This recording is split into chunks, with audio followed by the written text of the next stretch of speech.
काठको ठेकी मोही बनाउने, जातो गहुँ कोदो मकै पिस्ने ढुङ्गे जातो,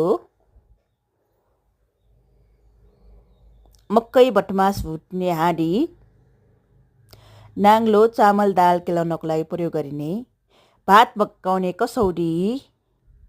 मल घाँस बोक्ने डोको, यसलाई चाहिँ कठौरी,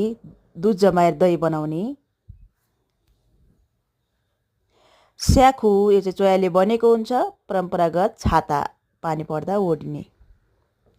डालो चोयाले बनेको तर भित्र पिनाले लिपपोत गरेको, यो काठको परम्परागत घर, यो चाहिँ लालटिन,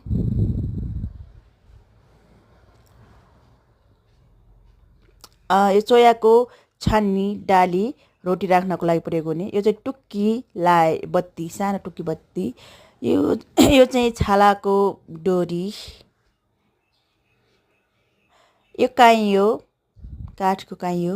यो टर्च लाइट, क्यासेट, यो चाहिँ तेल राख्ने चुठी भन्छ हाम्रोमा चाहिँ, यसलाई चाहिँ फरुवा भन्छ।